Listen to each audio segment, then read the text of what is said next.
서울의 심장부 은성그룹 본사 72층 회장실의 거대한 통유리창 너머로 도시의 야경이 보석처럼 흩뿌려져 있었다.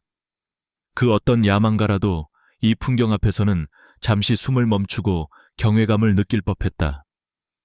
그러나 이 모든 것을 발 아래에 둔 남자 강지훈 회장의 눈에는 그저 차가운 빛의 집합일 뿐이었다. 그의 시선은 화려한 도시가 아닌 책상 위에 놓인 낡고 빛바랜 사진 한 장에 머물러 있었다. 사진 속에는 해맑게 웃고 있는 두 소년이 있었다.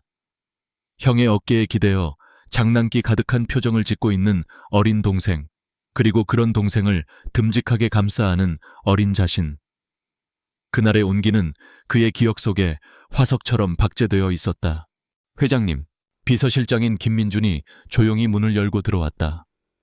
그는 지훈이 가장 신뢰하는 인물이었고 유일하게 그의 갑옷 아래 숨겨진 상처를 아는 사람이었다. 김 실장의 손에는 낡은 서류 봉투 하나가 들려 있었다. 지난 20년간 수백 수천 번도 더 받아왔던 것과 비슷한 봉투였지만 오늘따라 그 무게가 유난히 무겁게 느껴졌다. 지훈은 말없이 손짓했다. 김 실장은 봉투를 책상 위에 조심스럽게 내려놓았다. 그 안에는 한 남자의 인생이 요약되어 있었다. 이름 강민우. 지훈의 잃어버린 동생이었다. 지훈의 손가락이 미세하게 떨렸다. 그는 천천히 봉투를 열었다. 안에는 몇 장의 서류와 흐릿한 사진들이 들어있었다. 사진 속 남자는 거친 노동으로 그을린 얼굴에 깊은 피로가 서려 있었다. 하지만 그 눈매 고집스럽게 다물린 입술은 지훈의 기억 속에 남아있는 어린 동생의 모습을 희미하게나마 떠올리게 했다. 보고서는 민우의 삶을 건조하게 나열하고 있었다. 부모님을 잃고 형과 헤어진 후 보육원을 전전하고 성인이 되어서는 온갖 험한 일을 닥치는 대로 해왔다는 기록. 그리고 현재 그들의 고향이었지만 이제는 쇠락한 공업도시 무진의 한 건설 현장에서 일용직 노동자로 살아가고 있다는 사실까지. 지훈은 눈을 감았다. 심장이 얼음장처럼 차가워졌다가 이내 용광로처럼 뜨거워졌다. 죄책감, 안도감, 그리고 알 수 없는 두려움이 한데 뒤섞여 그를 집어삼킬 듯했다. 20년이었다. 동생을 찾기 위해 대한민국에서 내로라 하는 흥신소와 인력들을 동원했고 천문학적인 돈을 쏟아부었다. 하지만 동생은 마치 세상에서 증발이라도 한 것처럼 흔적조차 찾을 수 없었다. 그런데 이제 와서 이렇게 허무할 정도로 간단하게 찾아낸 것이다. 확실한가? 지훈의 목소리는 평소의 위험과 달리 가늘게 갈라져 나왔다. 유전자 정보까지 대조했습니다. 99.9% 일치합니다. 김 실장이 조심스럽게 대답했다. 지훈은 한동안 말이 없었다. 그는 사진 속 남자의 얼굴을 손가락으로 천천히 쓸었다. 민우, 내 동생, 얼마나 힘들었을까? 얼마나 외로웠을까? 형을 얼마나 원망했을까? 수만 가지 질문이 그의 머릿속을 스쳐 지나갔다. 지금 당장이라도 헬기를 띄워 무진으로 날아가고 싶었다. 동생을 부둥켜 안고 미안하다고, 정말 미안하다고 빌고 싶었다. 대한민국 최고의 병원에서 치료를 받게 하고 가장 좋은 옷을 입히고 세상의 모든 부귀 영화를 안겨주고 싶었다. 하지만 그럴 수 있을까? 20년의 세월은 두 사람 사이에 건널 수 없는 강을 만들어 놓았다. 지금의 자신은 은성그룹 회장 강지훈이지 어린 시절의 민우 형이 아니었다. 갑자기 엄청난 부와 권력을 가진 형이 나타난다면 민우는 과연 진심으로 기뻐할까? 아니면 자신의 삶에 침입한 이방인으로 여길까? 돈 때문에 자신을 대하는 것은 아닐까? 그들의 관계는 돈과 권력이라는 불순물 위에 세워진 위태로운 성이 될지도 몰랐다. 지훈은 그런 것을 원하지 않았다. 그는 잃어버린 혈육을, 진짜 동생을 찾고 싶었다. 그때 그의 뇌리를 스치는 하나의 생각이 있었다. 위험하고 무모하며 어쩌면 어리석기까지 한 생각. 하지만 유일한 방법일지도 모른다는 강한 확신이 들었다. 그는 자리에서 일어나 창가로 걸어갔다. 서울의 야경이 그의 눈에 들어왔지만 그의 마음은 이미 쇠락한 도시 무진으로 향하고 있었다. 김 실장. 예, 회장님. 나 휴가를 좀 써야겠어. 기한은 정하지 않겠네. 김 실장의 얼굴에 당혹감이 스쳤다. 단 하루도 회사 일을 손에서 놓지 않았던 사람이었다. 무슨 말씀이신지. 혹시 민우 씨 때문에 그러십니까? 저희가 안전하게 모셔오겠습니다. 회장님께서 직접 나서실 필요는... 아니, 지우는 단호하게 그의 말을 잘랐다. 그는 천천히 돌아섰다. 그의 눈빛은 더 이상 흔들리지 않았다. 그 안에는 강철 같은 결의가 서려 있었다. 강지훈으로 가는 게 아니야. 다른 사람으로 갈 걸세. 다른 사람이라니요. 박서준이라는 사람 하나 만들어주게. 나이는 30 후반, 가족도 없고 가진 것도 없이 일자리를 찾아 무진까지 흘러들어온 사람으로. 경력은 건설 현장 막노동이면 되겠지. 김 실장은 자신의 귀를 의심했다. 회장님, 지금 무슨 말씀을 하시는 겁니까? 위험합니다. 회장님의 신분을 생각하셔야죠. 내 신분이 지금 무슨 소용인가? 지우는 자조적인 미소를 지었다. 그 신분 때문에 내 동생을 잃을 수도 있는데 나는 내 눈으로 직접 봐야겠어. 내 동생이 어떤 사람으로 컸는지, 돈이나 권력의 때가 묻지 않은 진짜 강민우의 모습을, 그리고 그 아이가 정말 내 도움이 필요한지 아니면 나 없이도 꿋꿋하게 잘 살아가는지. 그것은 단순한 호기심이 아니었다. 지난 20년간 동생의 삶을 송두리째 빼앗아버린 것만 같은 죄책감에 대한 속죄이자 앞으로의 관계를 위한 마지막 시험대였다. 지우는 동생에게 시혜를 베푸는 부자형이 되고 싶지 않았다. 그저 평범한 형과 동생으로 다시 시작하고 싶었다. 그러기 위해서는 자신 역시 모든 것을 내려놓고 가장 낮은 곳에서 시작해야만 했다. 김 실장은 지훈의 눈빛에서 그의 결심이 얼마나 확고한지를 읽었다. 그는 더 이상 만류할 수 없다는 것을 깨달았다. 그는 깊은 한숨과 함께 고개를 숙였다. 알겠습니다. 언제부터 준비할까요? 지금 당장. 그날 밤부터 강지훈은 사라졌다. 대신 박서준이라는 남자가 태어났다. 수천만 원짜리 맞춤 정장은 닳고 다른 작업복으로 바뀌었고 수억 원을 호가하는 명품 시계는 서랍 깊숙한 곳에 잠들었다. 지우는 며칠 동안 자신의 모든 것을 지우는 작업에 몰두했다. 부드럽던 손은 일부러 거친 사포에 문질러 굳은 살을 만들었고 반듯했던 걸음걸이는 노동자의 피로가 밴 어설픈 걸음으로 바꾸려 애썼다. 말투도 바꿨다. 간결하고 위험 있던 회장의 언어 대신 투박하고 짧은 노동자의 언어를 연습했다. 그의 변신은 완벽에 가까웠다. 며칠 후 허름한 배낭 하나를 맨 박서준이 서울역에서 무진으로 가는 낡은 버스에 올랐을 때 그 누구도 그가 대한민국 경제를 움직이는 거물이라는 사실을 상상조차 하지 못했다. 버스는 몇 시간을 달려 익숙한 풍경 속으로 들어섰다. 지훈의 아니 서준의 눈에 비친 고향 무진의 모습은 기억 속보다 훨씬 더 황량했다. 한때 활기 넘치던 공장들은 녹슨 철골만 앙상하게 드러낸 채 흉물처럼 방치되어 있었고 거리에는 생기 잃은 사람들의 무표정한 얼굴들만 가득했다. 도시 전체가 거대한 회색빛 무덤처럼 느껴졌다. 버스가 낡은 터미널에 멈춰섰다. 서준은 배낭을 고쳐매고 버스에서 내렸다. 매캐한 공업도시의 먼지 냄새가 그의 폐부를 찔렀다. 그것은 어린 시절의 향수와 함께 잊고 싶었던 가난과 고통의 기억을 동시에 불러일으켰다. 그는 보고서에 적힌 주소를 향해 걷기 시작했다. 민우가 살고 있다는 허름한 노동자 숙소, 그리고 그가 일한다는 삼진건설 제3현장. 심장이 세차게 뛰었다. 기대와 두려움이 뒤섞인 채 그는 20년 만에 돌아온 고향의 낯선 거리를 걷고 있었다.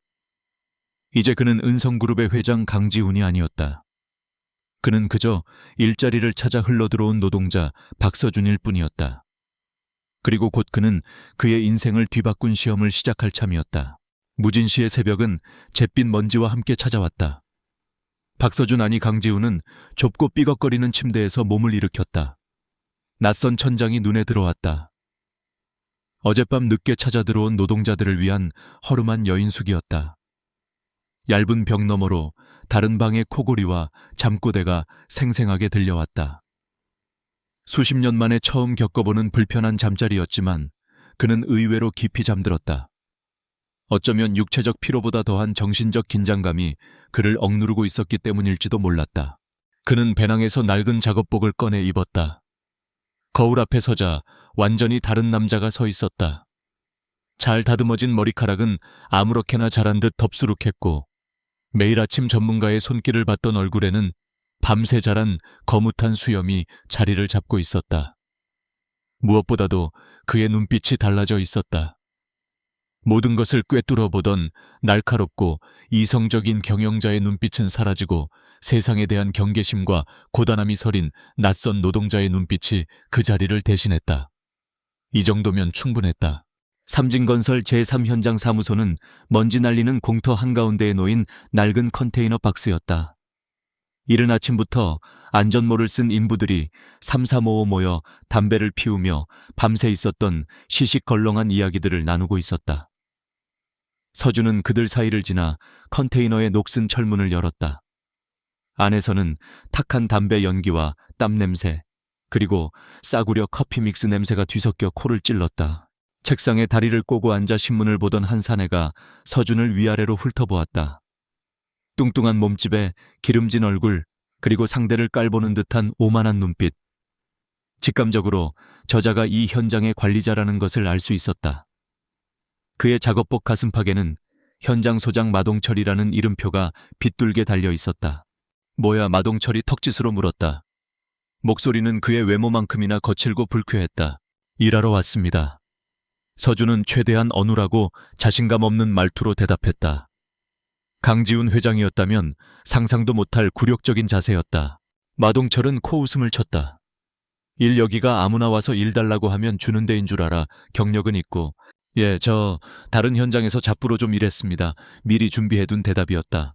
마동철은 서준의 다부진 체격과 일부러 상처를 낸 거친 손을 잠시 훑어보았다. 힘은 꽤나 쓰게 생긴 몰골이었다. 마침 어제 인부 2명이 허리를 다쳐 나오지 못하는 상황이었다. 그는 귀찮다는 듯 신문을 탁 소리나게 접으며 말했다. 좋아. 오늘 하루 일하는 거 보고 결정하지. 일당은 10만 원 밥값 포함. 잔말 말고 시키는 대로만 하면 돼. 알았어. 법정 최저임금에도 못 미치는 터무니없는 금액이었지만 서준은 군말 없이 고개를 끄덕였다. 감사합니다. 최 씨 이리 와서 이 양반 좀 데려가. 마동철이 고함을 치자 밖에서 누런이를 드러내며 웃고 있던 작업반장이 컨테이너 안으로 들어왔다. 서준은 최 반장을 따라 현장으로 나갔다. 해가 떠오르면서 거대한 건설 현장이 그 위용을 드러냈다. 철골 구조물들이 하늘을 향해 뼈대처럼 솟아 있었고 사방에서 요란한 기계음과 인부들의 고함 소리가 울려 퍼졌다. 거대한 혼돈 속에서도 나름의 질서가 움직이고 있었다. 서준의 첫 번째 임무는 시멘트 포대를 나르는 것이었다. 40kg짜리 포대를 어깨에 메고 비계 위를 아슬아슬하게 오르내리는 고된 작업이었다. 그는 묵묵히 시멘트를 날랐다. 땀이 비오듯 쏟아지고 숨이 턱까지 차올랐다. 하지만 그의 시선은 쉴 새 없이 현장 구석구석을 훑고 있었다. 민우를 찾고 있었다. 그리고 마침내 그의 눈에 한 남자가 들어왔다. 저쪽 철근을 엮는 작업을 하는 인부들 무리 속에 있었다. 사진에서 본 것보다 더 마르고 지쳐 보였지만 묵묵히 자신의 일에만 집중하는 모습, 고집스럽게 담은 인매는 틀림없는 강민우였다. 심장이 쿵 하고 내려앉았다. 20년 만에 마주한 동생의 모습이었다. 당장이라도 달려가 이름을 부르고 싶었지만 서준은 터져 나오려는 감정을 억지로 짓눌렀다. 지금은 때가 아니었다. 그는 그저 멀리서 동생의 모습을 지켜볼 뿐이었다. 민우는 말이 없었다. 다른 인부들이 농담을 하거나 불평을 터뜨릴 때도 그는 오직 자신의 일에만 몰두했다. 그의 동작은 빠르고 정확했지만 어딘지 모르게 위태로워 보였다. 마치 금방이라도 부서질 것처럼 아슬아슬하게 버티고 있는 느낌이었다. 시간이 흐르면서 서준은 이 현장의 어두운 현실을 조금씩 깨닫게 되었다. 점심시간 인부들이 모여 앉아 배급된 도시락을 먹으며 나누는 대화는 대부분 마동철 소장에 대한 불만이었다. 자재를 빼돌려 자기 주머니를 채운다는 이야기, 위험한 작업을 강요하면서 안전장비는 제대로 지급하지 않는다는 이야기, 인부들의 일당을 떼어먹는다는 이야기까지. 그들의 말에는 체념과 분노가 뒤섞여 있었다. 서준은 자신의 눈으로 직접 그 사실을 확인했다. 오후 작업이 시작되자 마동철은 설계 도면보다 훨씬 적은 양의 철근을 사용하라고 지시했다. 한 나이 든 인부가 조심스럽게 위험하지 않겠냐고 묻자 마동철은 온갖 욕설을 퍼부으며 그의 멱살을 잡았다. 네가 뭘 알아, 이 늙은이야. 내가 하라면 하는 거지. 토달지 맞고 오면 그만두든가. 모두가 그 광경을 보았지만 누구 하나 나서지 못했다. 그만두라는 말은 곧 생계가 끊긴다는 의미였기 때문이다. 서준은 주먹을 꽉 쥐었다. 은성그룹의 건설 현장에서는 상상도 할 수 없는 일이었다. 건물의 안전과 직결되는 철근을 빼돌리는 것은 잠재적인 살인 행위나 다름없었다. 그때 마동철의 날카로운 시선이 민우에게 향했다. 야, 강민우, 너 왜 이렇게 느려 터졌어? 손에 장애 있냐? 민우는 대꾸 없이 더욱더 빠르게 손을 놀렸다. 하지만 마동철은 그를 그냥 내버려 두지 않았다. 그는 민우에게 다가가 안전모를 툭툭 치며 비아냥거렸다. 고아원 출신이라 그런가 배운 게 없어서 몸 쓰는 것도 이 모양이야. 그 순간 민우의 움직임이 멈칫했다. 그의 어깨가 분노로 미세하게 떨리는 것을 서준은 놓치지 않았다. 하지만 민우는 끝내 고개를 들지 않았다. 그는 그저 입술을 깨물며 모욕을 삼킬 뿐이었다. 서준의 속에서 무언가 뜨거운 것이 치밀어 올랐다. 당장이라도 마동철의 역겨운 얼굴에 주먹을 날리고 싶었다. 하지만 그는 참아야 했다. 섣불리 나서는 순간 모든 계획이 수포로 돌아갈 것이었다. 그는 아직 박서준이어야만 했다. 잠시 후 작은 사고가 터졌다. 크레인으로 옮기던 자재 더미의 와이어 하나가 불안정하게 풀리면서 아래에서 작업하던 민우의 머리 위로 육중한 철제 파이프 몇 개가 쏟아져 내리기 시작했다. 위험에 누군가 소리쳤지만 소음 때문에 민우는 듣지 못한 듯했다. 모두가 아찔하게 지켜보는 그 순간 바로 옆에서 시멘트를 나르던 서준이 움직였다. 그는 들고 있던 시멘트 포대를 바닥에 내던지며 몸을 날렸다. 그는 민우를 거칠게 밀쳐냈고 바로 그 순간 두 사람의 등 뒤로 철제 파이프들이 굉음을 내며 떨어졌다. 현장은 순식간에 아수라장이 되었다. 괜찮아, 서준이 바닥에 넘어진 민우를 일으키며 물었다. 그의 목소리는 거친 숨 때문에 떨리고 있었다. 민우는 놀란 눈으로 서준을 바라보았다. 그의 얼굴에는 고마움과 함께 낯선 이에 대한 경계심이 뒤섞여 있었다. 그는 짧게 고개를 끄덕이며 말했다. 고맙습니다. 그것이 두 사람이 나눈 첫 대화였다.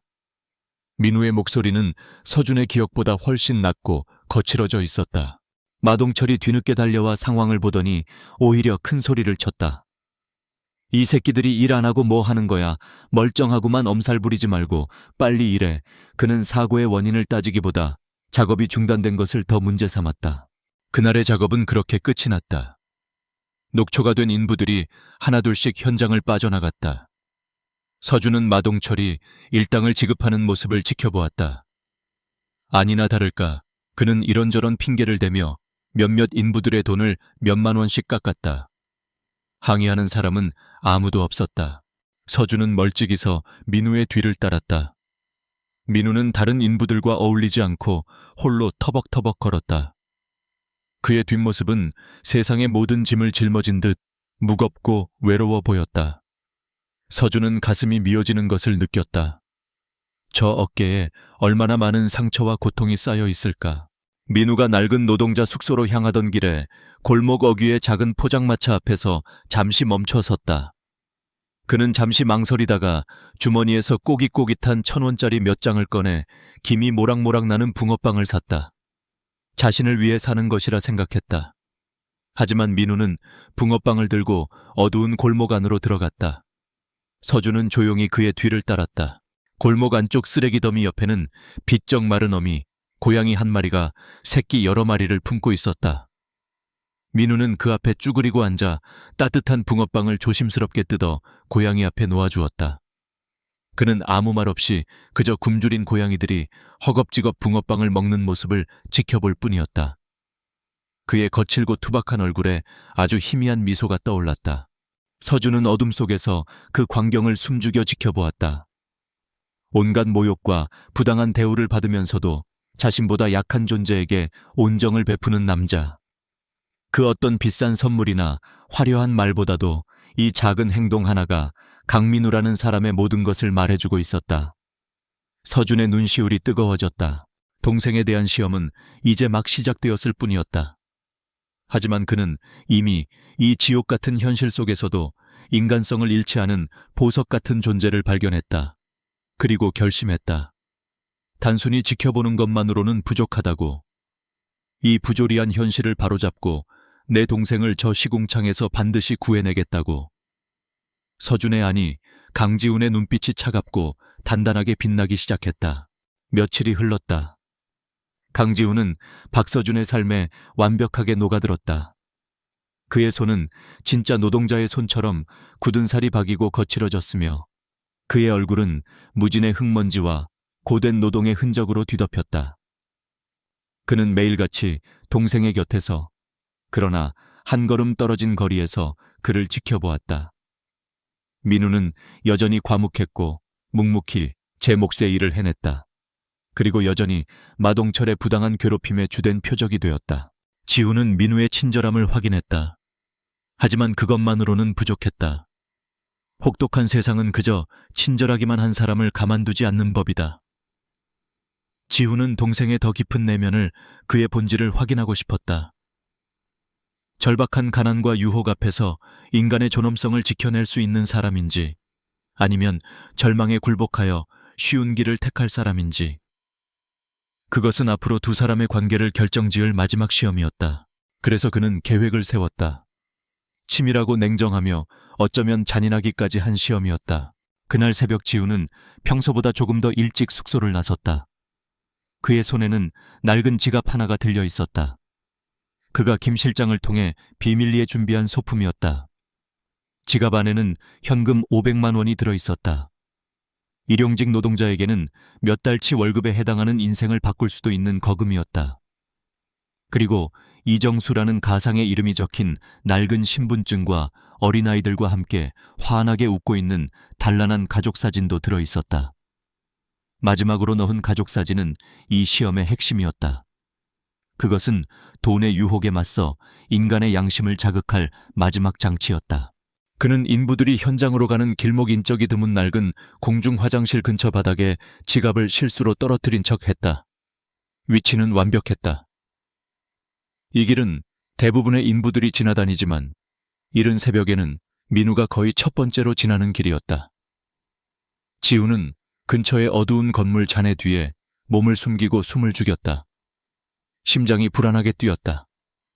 이것은 동생을 시험하는 것이자 동시에 자기 자신을 시험하는 행위였다. 만약 민우가 돈에 눈이 멀어 지갑을 차지한다면 자신은 과연 그를 용서하고 예전처럼 동생으로 받아들일 수 있을까? 얼마 지나지 않아 익숙한 발소리가 들렸다. 민우였다. 그는 언제나처럼 고개를 숙인 채 터벅터벅 걷고 있었다.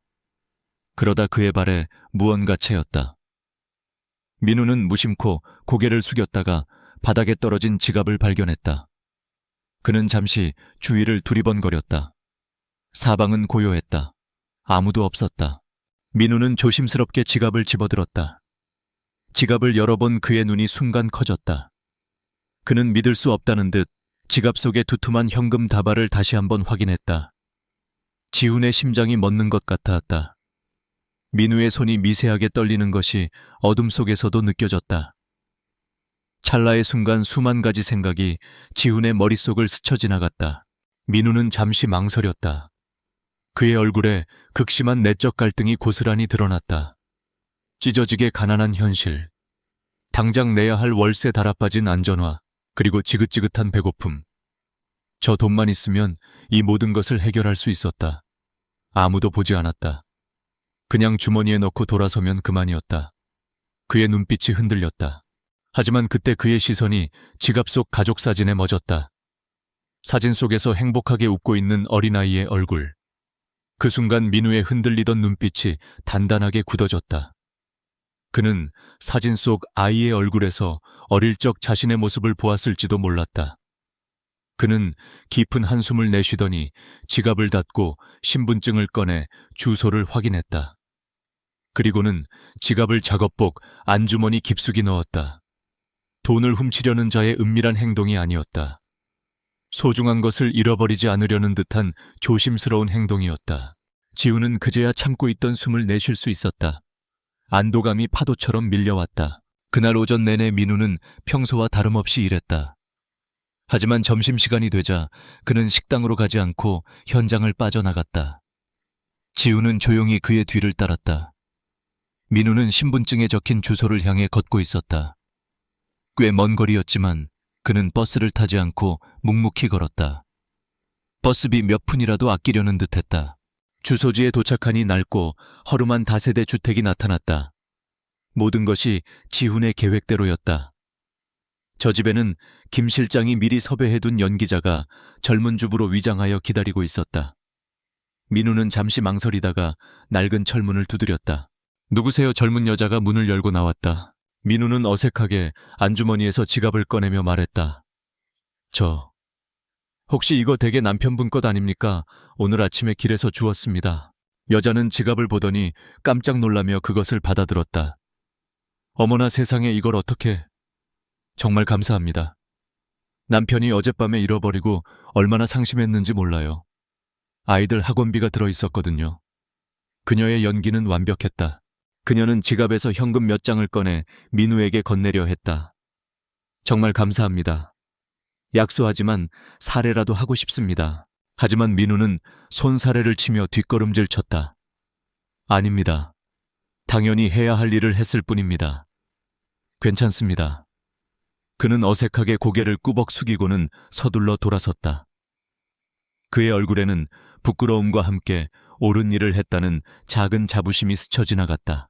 지훈은 골목 저편에서 모든 것을 지켜보고 있었다. 가슴속에서 뜨거운 무언가가 울컥 치밀어 올랐다. 자랑스러움, 안도감, 그리고 깊은 슬픔이 뒤섞인 감정이었다. 그의 동생은 험한 세상에 찌들었을지언정 그 뿌리는 조금도 썩지 않은 단단하고 올곧은 나무와 같았다. 이제 시험은 끝났다. 남은 것은 저 나무가 부러지지 않도록 지켜주는 것뿐이었다. 그날 오후부터 박서준의 행동은 조금씩 달라지기 시작했다. 그는 더 이상 방관자가 아니었다. 그는 민우에 보이지 않는 수호천사가 되기로 결심했다.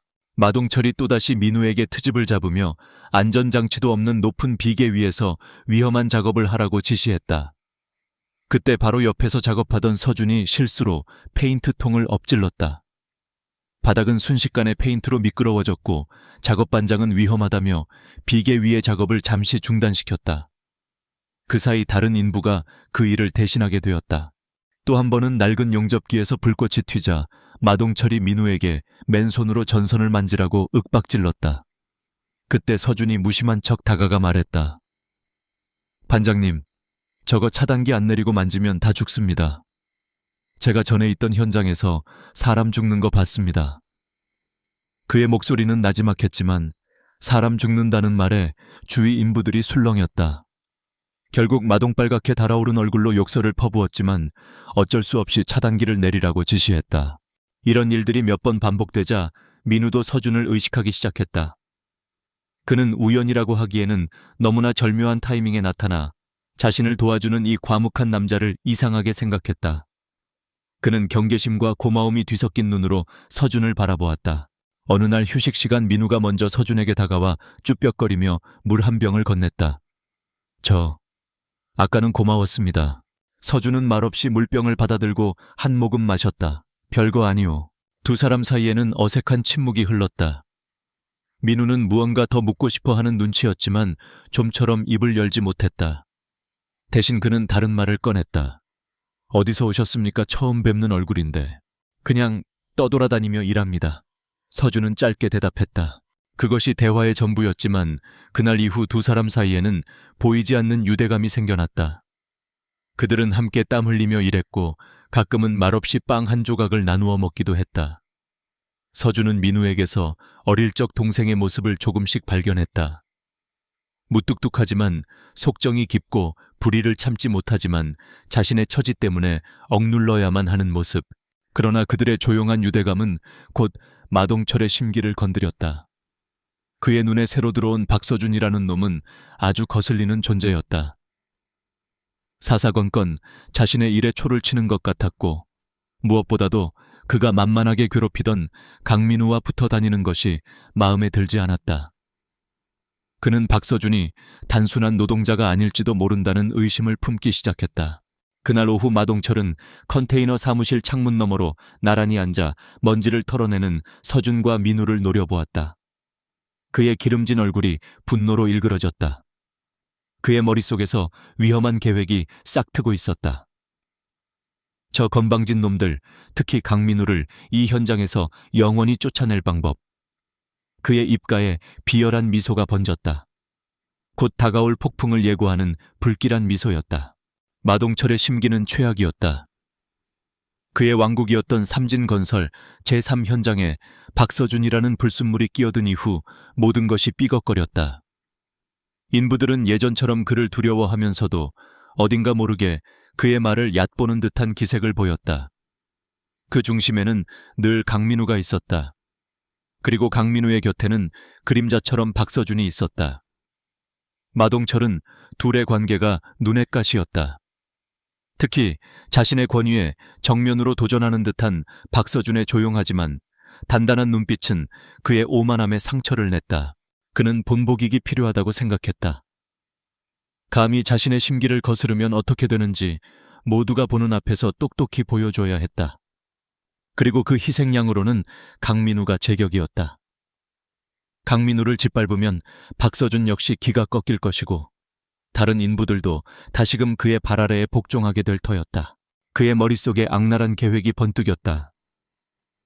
며칠 전 그가 시멘트와 철근을 대량으로 빼돌려 약하게 만들어 놓은 외벽 구간이 있었다. 아직 완전히 굳지 않은 그 벽은 작은 충격에도 쉽게 무너져 내릴 터였다. 그는 그것을 이용하기로 했다. 사고를 위장하여 모든 책임을 강민우에게 뒤집어 씌울 계획이었다. 다음 날 아침 마동철은 평소보다 의욕적인 척하며 현장을 돌아다녔다. 그는 인부들을 소집한 자리에서 유독 강민우를 지목했다. 강민우, 너 오늘 최 반장이랑 몇 명 데리고 저기 B구역 외벽 마감 작업 좀 해라. 어제 비가 와서 약해졌을 수 있으니 조심해서 다루고. 그의 말투는 걱정하는 척했지만 눈빛은 뱀처럼 교활하게 빛나고 있었다. 그리고 그는 박서준에게는 일부러 현장 반대편 끝에 있는 자재 창고를 정리하라는 중요하지도 않고 시간만 오래 걸리는 일을 맡겼다. 물리적으로 두 사람을 떼어놓으려는 속셈이었다. 지훈은 마동철의 지시를 들으며 불길한 예감에 휩싸였다. 그의 감각이 위험 신호를 보내고 있었다. B구역 외벽. 그곳은 며칠 전부터 지훈 역시 눈여겨보던 곳이었다. 전문가인 그의 눈에는 콘크리트의 색깔이나 질감이 다른 곳과 미묘하게 다른 것이 느껴졌기 때문이다. 마동철이 강민우를 콕 집어 그곳으로 보낸 것, 그리고 자신을 의도적으로 멀리 떨어뜨려 놓는 것이 결코 우연이 아니라고 생각했다. 소장님, 창고 정리는 언제까지 하면 됩니까? 지훈이 일부러 물었다. 마동철은 귀찮다는 듯 손을 내저었다. 오늘 하루 종일 걸릴 거다. 쓸데없는 생각 말고 시키는 일이나 똑바로 해. 지훈은 어쩔 수 없이 창고로 향했다. 하지만 그의 모든 신경은 민우가 작업하는 B구역을 향해 곤두서 있었다. 그는 자재를 정리하는 척하며 계속해서 그쪽 상황을 살폈다. 민우는 2명의 다른 인부와 함께 외벽에 붙어 마감 작업을 시작했다. 마동철은 일부러 그들에게 애매하고 불분명한 지시를 내렸다. 나중에 문제가 생겼을 때 지시를 제대로 이해하지 못한 작업자 과실로 몰아가기 위함이었다. 민우는 무언가 이상하다고 느꼈지만 그저 묵묵히 자신의 일에 집중할 뿐이었다. 작업이 시작되고 1시간쯤 지났을까. 민우가 벽에 모르타르를 바르던 순간 그의 손끝에서 이상한 진동이 느껴졌다. 벽에 미세한 균열이 거미줄처럼 번져나가기 시작했다. 민우가 놀라 소리쳤다. 벽이 이상합니다. 갈라지고 있어요. 함께 일하던 인부들이 놀라 뒤로 물러서는 순간 상황은 걷잡을 수 없이 번졌다.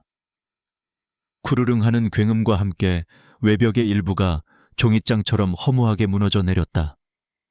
콘크리트와 철근 더미가 아래로 쏟아져 내리며 근처에 쌓아두었던 고가의 장비 위를 덮쳤다. 현장은 순식간에 먼지와 비명으로 가득 찼다. 무너지는 잔해 더미를 피하지 못한 한 인부가 다리에 부상을 입고 비명을 지르며 쓰러졌다. 바로 그 순간 더 큰 콘크리트 덩어리가 그의 위로 떨어지려 하고 있었다. 그것을 본 민우는 망설일 틈도 없이 몸을 날려 부상당한 동료를 끌어안고 옆으로 굴렀다. 쾅 하는 굉음과 함께 방금 전까지 그들이 있던 자리에 거대한 콘크리트 덩어리가 박혔다. 민우의 빠른 판단이 아니었다면 꼼짝없이 큰 인명사고로 이어질 뻔한 아찔한 순간이었다.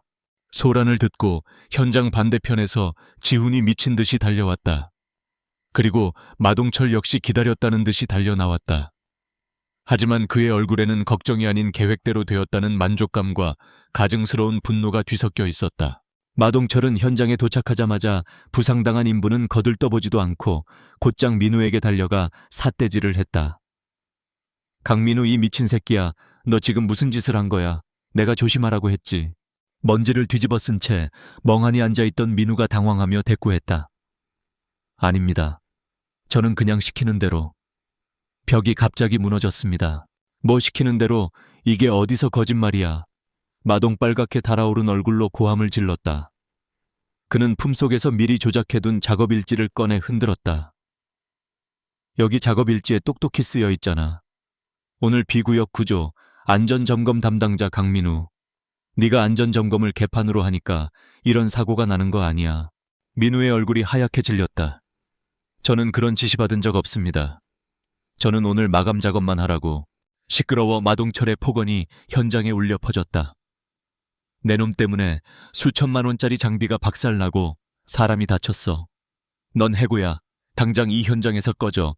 마지막 월급은 물론이고 장비 수리비까지 전부 물어내야 할 줄 알아. 주위에 있던 인부들은 모두 진실을 알고 있었다. 벽이 부실했다는 것, 마동철이 강민우를 함정에 빠뜨렸다는 것을. 하지만 누구 하나 입을 열지 못했다. 마동철의 눈을 벗어나는 순간 자신의 밥줄이 끊길 것이라는 공포 때문이었다. 그들은 그저 동정어린 혹은 비겁한 눈으로 억울함에 떠는 민우를 바라볼 뿐이었다. 그때 먼지를 뚫고 지훈이 다가왔다. 그는 무너진 벽의 단면을 매섭게 훑어보았다. 은성그룹을 이끌며 수많은 건설 현장을 총괄했던 그의 눈은 속일 수 없었다.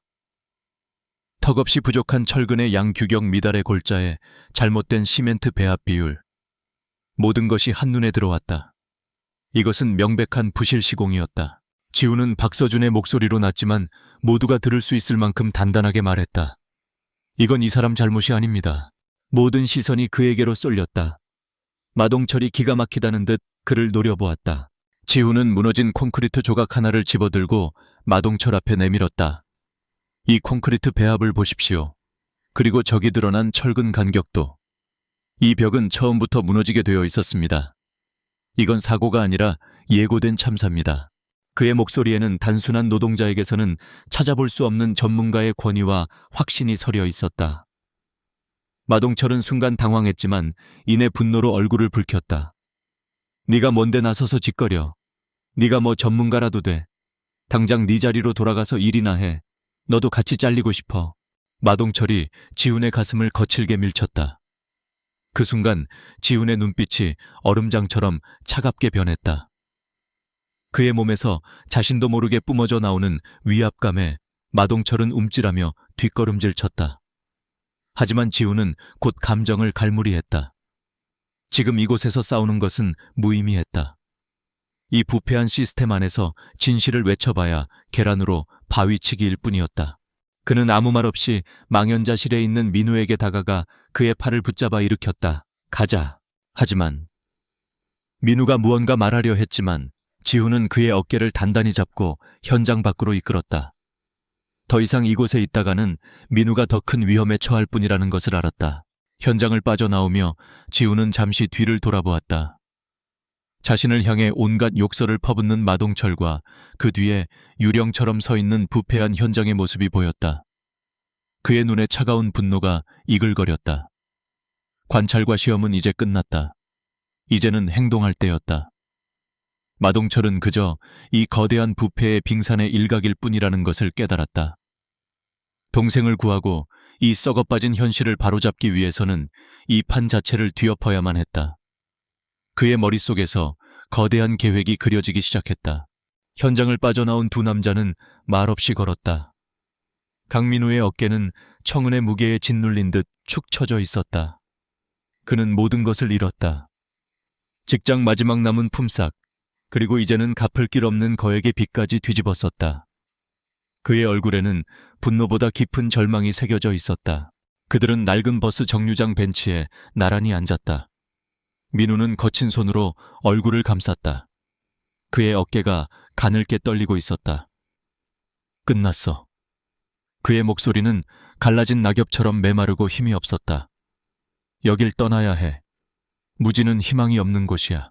포기 체념, 그리고 도망. 지우는 동생의 입에서 그 단어들이 나오는 것을 들으며 가슴이 찢어지는 듯했다. 지난 20년간 이 아이가 얼마나 많은 절망을 겪었기에 저런 부당함 앞에서 싸울 생각조차 하지 못하는 것일까. 지훈 즉 박서준은 그의 옆에 조용히 앉아 있었다. 그는 섣부른 위로의 말을 건네지 않았다. 대신 그는 낮고 차분한 그러나 강한 확신이 담긴 목소리로 말했다. 아니, 끝나지 않았어. 민우가 고개를 들었다. 그의 붉게 충혈된 눈이 의아함으로 서준을 향했다. 이건 자네 잘못이 아니야. 서준이 말을 이었다. 우리가 증명할 걸세. 포기하지 마. 그의 목소리에는 이상한 힘이 있었다. 막연한 위로나 동정이 아니었다. 마치 모든 것을 알고 있고 모든 것을 해결할 수 있다는 듯한 절대적인 자신감. 민우는 처음 보는 이 낯선 남자의 눈에서 기묘한 신뢰감을 느꼈다. 어둠 속에서 발견한 희미한 불빛 같았다.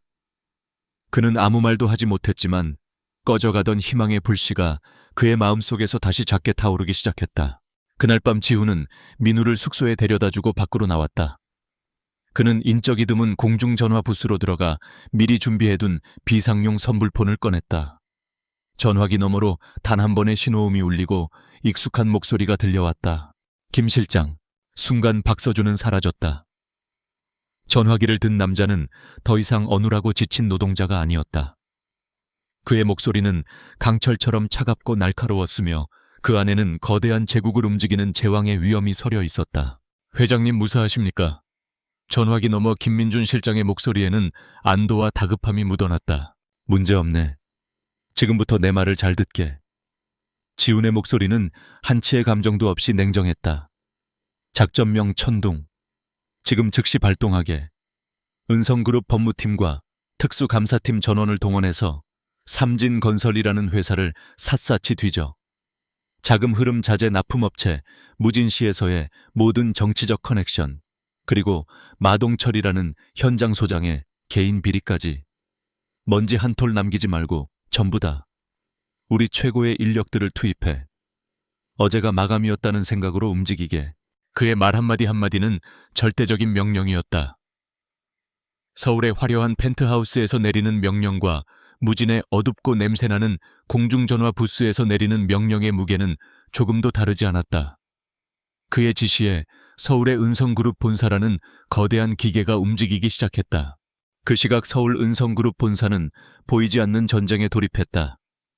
김 실장의 지휘 아래 그룹 내 최고 엘리트들로 구성된 팀들이 일사불란하게 움직였다. 법무팀 변호사들은 삼진건설과 관련된 모든 계약서를 파고들었고 회계팀 전문가들은 복잡한 자금 흐름을 역추적하기 시작했다. 전직 국정원 출신들로 구성된 정보팀은 마동철을 비롯한 삼진건설 관련자들의 모든 배경을 샅샅이 조사했다. 얼마 지나지 않아 첫 번째 보고가 올라왔다. 삼진건설은 더 큰 건설사의 하청업체였고 그 건설사는 무진시를 지역구로 둔 국회의원 박종태와 긴밀한 관계를 맺고 있었다. 마동철의 부패는 개인의 비리가 아니라 지역 정치인과 결탁한 거대한 부패 사슬의 가장 말단에 불과했다. 지훈의 예상이 정확히 들어맞는 순간이었다. 서울에서 거대한 그물이 펼쳐지는 동안 무진에서는 박서준의 비밀스러운 작전이 시작되었다. 그는 더 이상 건설 현장에 들어갈 수 없었지만 그것이 오히려 그에게 자유를 주었다. 그는 밤의 어둠을 틈타 삼진 건설 제3 현장 주변을 맴돌았다. 선불폰의 고성능 카메라를 이용해 그는 그동안 눈여겨보았던 부실공사의 흔적들을 빠짐없이 촬영했다. 기준치 이하로 듬성듬성 배치된 철근들 균열이 가기 시작한 다른 구조물들 폐기되어야 할 불량 자재를 재사용하는 모습까지. 그의 핸드폰에는 삼진건설의 범죄 행위가 하나둘씩 쌓여가고 있었다. 하지만 물리적인 증거만으로는 부족했다. 결정적인 한 방을 위해서는 내부 고발자, 즉 인간의 증언이 필요했다. 지우는 마동철에게 부당하게 해고당했거나 억울한 일을 당했던 다른 인부들을 찾아 나섰다. 처음에는 모두가 두려움에 떨며 입을 열지 않았다. 그들은 너무 오랫동안 짓밟혀왔고 저항할 생각조차 잊어버린 상태였다. 지우는 그들을 다그치지 않았다. 대신 그는 자신과 민우의 이야기를 털어놓았다. 회장으로서가 아니라 그들과 똑같은 고통을 겪은 동료 노동자로서 다가갔다. 그는 안전과 존엄성, 그리고 정의에 대해 이야기했다. 서울의 큰 회사에서 삼진건설을 조사하기 시작했습니다. 그는 조심스럽게 반역의 씨앗을 심었다. 지금 여러분의 증언 하나하나가 모든 것을 바꿀 수 있습니다. 우리 자식들에게는 이런 세상을 물려주지 말아야 하지 않겠습니까? 그의 진심 어린 설득에 얼어붙었던 사람들의 마음이 조금씩 움직이기 시작했다. 과거 마동철에게 공개적으로 모욕을 당했던 나이든 인부가 가장 먼저 그의 손을 잡았다. 그날 사고로 다리를 다쳤던 젊은 인부도 용기를 냈다. 그들은 마동철과의 대화를 몰래 녹음하거나 그동안 자신들이 목격했던 비리들을 털어놓기 시작했다. 방역의 전선은 두 곳에서 동시에 타올랐다. 하나는 서울의 심장부에서 법과 자본의 힘으로, 다른 하나는 무진의 가장 어두운 밑바닥에서 억압받던 이들의 용기로. 며칠 후 밤, 지우는 한적한 폐공장에서 비밀스럽게 모인 인부들과 마주 앉아 있었다. 그때 그의 전화가 진동했다. 김 실장이었다. 회장님, 자금 추적이 끝났습니다. 삼진건설의 비자금이 박종태 의원의 차명 계좌로 흘러들어간 명백한 증거를 확보했습니다. 김 실장의 보고가 끝나는 순간 그날 사고로 다쳤던 젊은 인부가 떨리는 손으로 낡은 수첩 하나를 내밀었다. 이거 제가 그동안 마 소장이 자재 빼돌린 날짜랑 수량을 몰래 적어둔 겁니다. 지우는 수첩을 받아들었다. 그 안에는 날짜와 함께 사라진 철근과 시멘트의 양이 빼곡하게 적혀 있었다. 서울에서 확보한 회계 장부상의 증거와 무진의 현장에서 확보한 물리적인 증거, 그리고 이제 그의 손에는 모든 것을 증명할 내부 고발자의 살아있는 기록까지 들려 있었다. 모든 조각이 맞춰졌다. 지우는 수첩을 든 채 멀리 어둠 속에서 희미한 불빛을 내뿜고 있는 건설 현장을 바라보았다. 그의 눈은 더 이상 분노로 타오르지 않았다. 대신 모든 것을 끝낼 준비가 된 사냥꾼의 냉정함이 그 자리를 채우고 있었다. 판은 짜였다. 이제 왕을 잡으러 갈 시간이었다. 모여들던 폭풍은 이제 모든 것을 쓸어버릴 준비를 마쳤다. 이었던 강민우도, 그보다 더 신경 쓰였던 박서준도 현장에서 사라졌다. 그는 자신이 완벽하게 승리했다고 생각했다. 그는 다시금 현장의 폭군으로 군림하며 남은 인부들을 더욱 혹독하게 다그쳤다. 그의 왕국은 평온을 되찾은 듯 보였다. 같은 시각 허름한 노동자 숙소의 작은 방 안에서 강민우는 자신의 얼마 되지 않는 짐을 꾸리고 있었다. 모든 희망을 잃은 그는 서준의 만류에도 불구하고 이 잿빛 도시 무진을 떠나기로 결심했다. 그때 방문이 열리며 서준이 들어왔다. 그의 얼굴은 며칠 전과 같았지만 눈빛만은 완전히 다른 사람처럼 깊고 단단했다. 아직 떠나지 마, 서준이 말했다. 민우는 힘없이 고개를 저었다. 더 이상 버틸 수가 없습니다. 여긴 제가 있을 곳이 아닙니다. 오늘 오후 나랑 같이 현장에 한번 가세. 서준의 목소리에는 거절을 허락하지 않는 힘이 실려 있었다. 자네가 반드시 봐야 할 게 있어. 민우는 이해할 수 없었다. 쫓겨난 현장에 무엇 때문에 다시 가야 하는가. 하지만 이상하게도 그는 서준의 말을 거역할 수가 없었다. 알 수 없는 운명에 이끌리듯 그는 조용히 고개를 끄덕였다.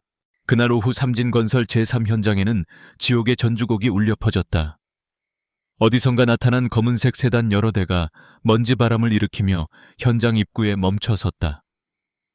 차문이 열리고 잘 다려진 정장 차림의 남자들이 내렸다. 그들의 얼굴에는 감정이라곤 찾아볼 수 없었고 그들의 걸음걸이는 마치 잘 훈련된 군인들처럼 절도가 있었다. 그들은 원청사인 대한건설에서 파견된 특별 안전점검팀이라고 자신들을 소개했다. 물론 현장의 그 누구도 대한건설이 바로 얼마 전 은성그룹의 비밀리에 인수된 자회사라는 사실을 알지 못했다. 점검팀을 이끄는 남자는 은성그룹의 감사실장으로 피도 눈물도 없는 냉혹함으로 사내에서 명성이 자자한 인물이었다. 그는 오직 김민준 실장을 통해 내려온 강지훈 회장의 직접적인 명령에 따라 움직이고 있었다. 마동철은 불시에 닥친 점검팀에 당황하여 허둥지둥 달려나왔다. 그는 비굴한 미소를 지으며 그들을 맞이하려 했지만 감사실장은 그에게 눈길조차 주지 않았다. 지금부터 현장 전체에 대한 특별 안전 점검을 실시한다. 누구도 방해하지 마라. 그의 말이 떨어지기 무섭게 점검팀은 흩어져 각자의 임무를 수행하기 시작했다. 그들은 휴대용 초음파 장비로 콘크리트의 강도를 측정하고 철근 탐지기로 내부 구조를 스캔했으며 의심스러운 부분에서는 샘플을 채취했다. 모든 과정이 신속하고 무자비할 정도로 정확했다. 마동철의 얼굴에서 미소가 사라지고 식은땀이 흐르기 시작했다. 그는 이 점검이 평범한 요식행위가 아님을 직감했다. 그는 다급하게 삼진 건설 본사에 있는 상사와 박종태 의원에게 전화를 걸었지만 어찌 된 일인지 아무도 전화를 받지 않았다. 지훈의 팀이 이미 서울에서 그들의 손발을 모두 묶어놓은 뒤였다. 극도의 공포에 휩싸인 마동철은 서류를 숨기고 인부들에게 부실공사의 흔적을 덮으라고 고함을 치며 발악하기 시작했다. 현장은 순식간에 혼돈에 빠졌다. 바로 그때 현장 입구로 박서준과 강민우가 나란히 걸어 들어왔다. 그들을 발견한 마동철의 얼굴이 분노로 시뻘게 달아올랐다. 이 모든 혼란이 저놈들 때문이라고 생각했다. 내 놈들이 여긴 어떻게 왔어? 내가 해고시킨 놈들이 어딜 기어들어와 당장 꺼지지 못해 그는 이성을 잃고 민우의 멱살을 잡으려 달려들었다. 하지만 그의 손이 민우에게 닿기 전 서준이 그 앞을 막아섰다. 그는 더 이상 자신의 총명함과 위압감을 숨기지 않았다. 어눌한 노동자의 모습은 온데간데 없었다. 그의 눈은 절대자의 그것처럼 차갑고 깊었다. 나가야 할 사람은 자네야, 마동철 소장. 그 순간 현장을 지휘하던 감사실장이 그들에게 다가왔다. 그는 마동철은 거들떠보지도 않고 먼지투성이 작업복 차림의 서준 앞에서 90도로 허리를 숙였다. 회장님, 명하신 대로 모든 준비를 마쳤습니다. 회장님. 먼지 날리는 공사 현장의 소음 속에서 그 한마디는 천둥처럼 울려 퍼졌다. 시간을 멈추게 하는 주문처럼 현장의 모든 움직임과 소리가 거짓말처럼 멎었다. 인부들도, 마동철도, 그리고 무엇보다도 강민우도 그 자리에 얼어붙었다. 그들의 눈은 믿을 수 없다는 충격과 경악으로 가득 차 있었다. 자신들과 함께 땀 흘리고 멸시받던 초라한 노동자 박서준이, 회장님. 지훈은 천천히 허리를 폈다. 그의 구부정했던 등은 어느새 강직하게 펴졌고 그의 목소리는 본래의 위엄과 무게를 되찾았다. 그는 망연자실한 표정의 마동철을 똑바로 응시했다. 삼진건설 현장 소장 마동철. 귀하를 업무상 횡령 배임 건축법 위반 그리고 사기 공모 혐의로 고발한다. 그가 손짓하자 수행원들이 대형 스크린을 가져와 설치했다. 지훈은 차가운 분노를 담아 그가 모은 증거들을 하나씩 공개하기 시작했다. 마동철이 조작했던 작업일지, 지훈이 밤마다 찍었던 부실공사 현장 사진들, 삼진건설의 비자금이 박종태 의원에게 흘러들어간 은행 거래 내역, 인부가 목숨처럼 숨겨왔던 비밀 장부, 그리고 마동철의 협박과 갈취가 담긴 생생한 음성 녹음 파일까지. 모든 증거가 공개될 때마다 마동철의 얼굴은 잿빛으로 변해갔다.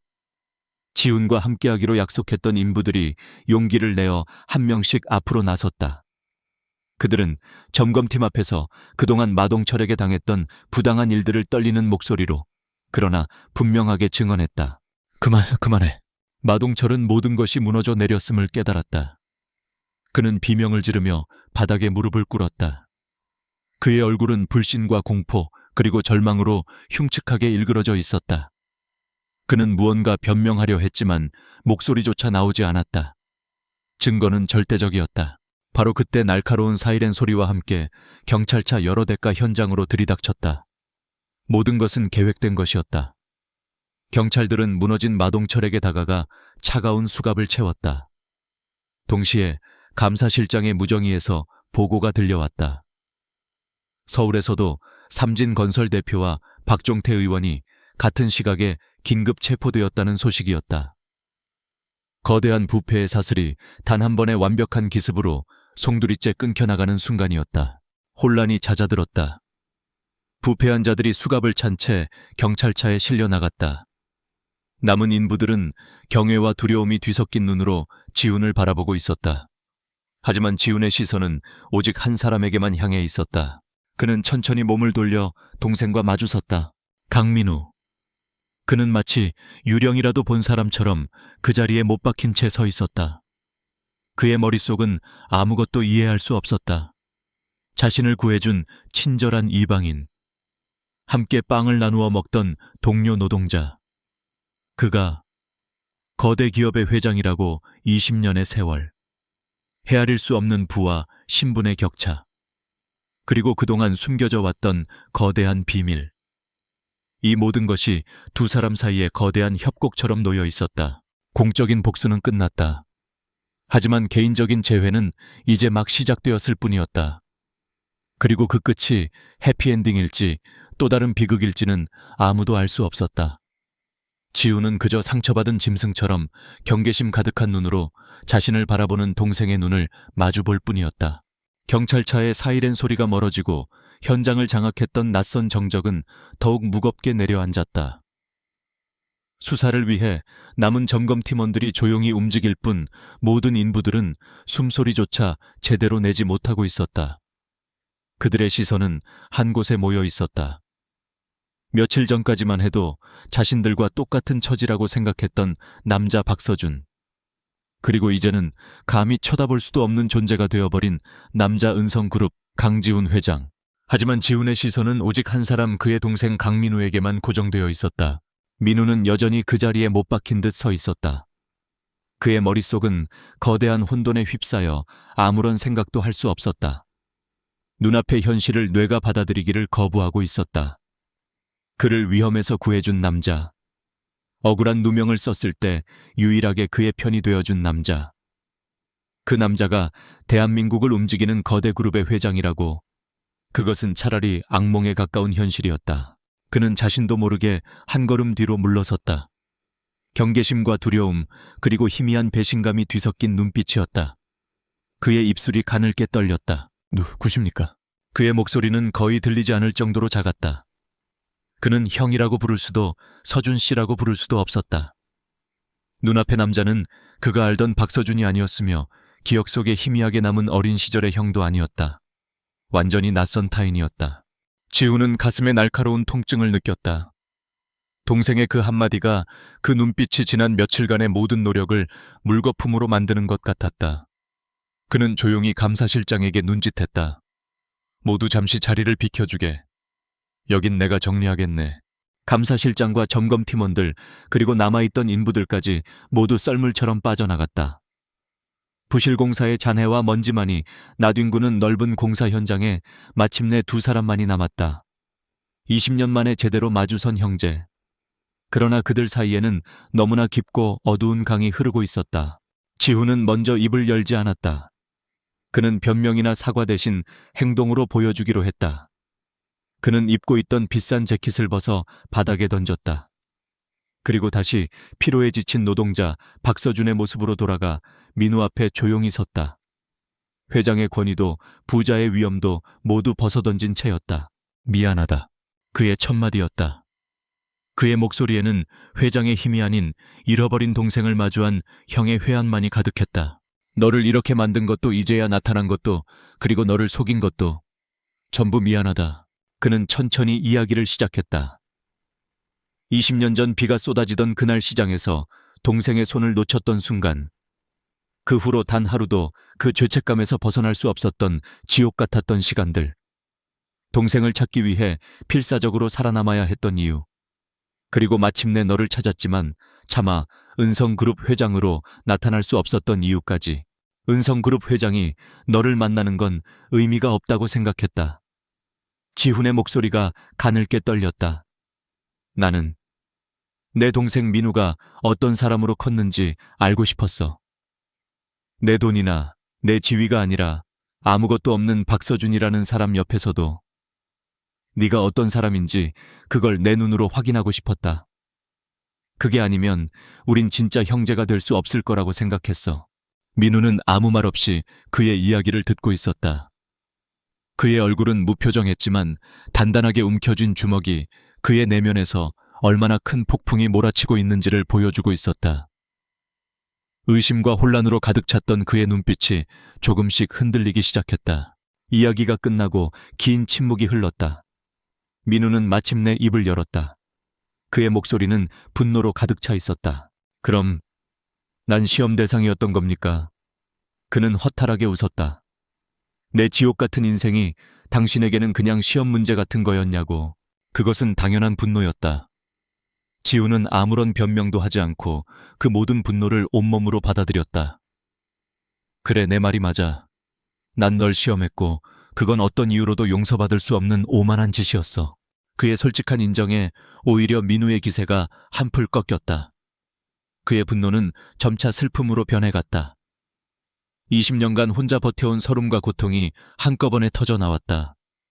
그의 눈에서 뜨거운 눈물이 뺨을 타고 흘러내렸다. 왜 이제야 나타났어? 원망 섞인 그의 말에 지훈의 눈시울도 붉어졌다. 그는 더 이상 참지 못하고 동생에게 다가가 그의 어깨를 끌어안았다.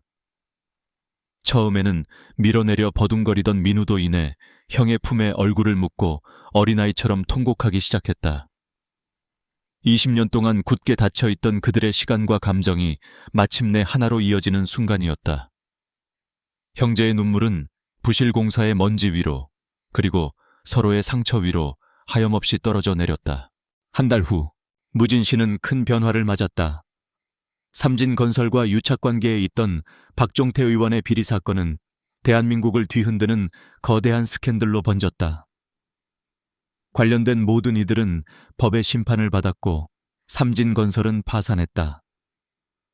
저주받은 땅처럼 보였던 제3현장은 은성그룹의 자회사인 대한건설이 직접 인수하여 무진 신도시 특별건설 현장으로 탈바꿈했다. 가장 큰 변화는 인부들에게 찾아왔다. 모든 인부들은 정식으로 고용계약을 맺었고 합당한 임금과 완벽한 안전장비를 보장받았다. 마동철의 비리를 증언했던 인부들은 각 팀의 반장으로 승진했다. 정의는 단순히 악을 처벌하는 것에서 끝나는 것이 아니라 올바른 질서를 회복하는 것임을 지훈은 몸소 보여주었다. 어느 날 오후 지훈은 민우를 데리고 무진 씨가 한눈에 내려다 보이는 작은 언덕에 올랐다. 그는 민우에게 서울의 호화로운 집이나 은성그룹의 높은 자리를 제안하지 않았다. 대신 그는 거대한 설계도 한 장을 펼쳐 보였다. 이 건물을 완공하는 것에서 끝내지 않을 거야. 지훈이 말했다. 나는 이 도시 무진을 재건할 생각이다. 새로운 복지회관, 더 나은 주거 환경, 아이들을 위한 장학재단까지. 하지만 이 모든 건 서울에 앉아서는 할 수 없는 일이야. 이 도시를 진심으로 이해하고 사람들의 신뢰를 얻을 수 있는 사람이 필요해. 무엇보다 정직한 사람이. 그는 설계도를 민우에게 내밀었다. 무진도시 재생 프로젝트. 이 프로젝트의 총괄 책임자를 맡아주지 않겠니, 민우야? 그것은 단순한 동정이나 시혜가 아니었다. 지난 시간 동안 지훈이 직접 확인한 동생의 인격과 능력에 대한 완전한 신뢰의 표현이었다. 민우는 잠시 망설였지만 이내 결심한 듯 굳은 표정으로 고개를 끄덕였다. 그리고 몇 달의 시간이 흘렀다.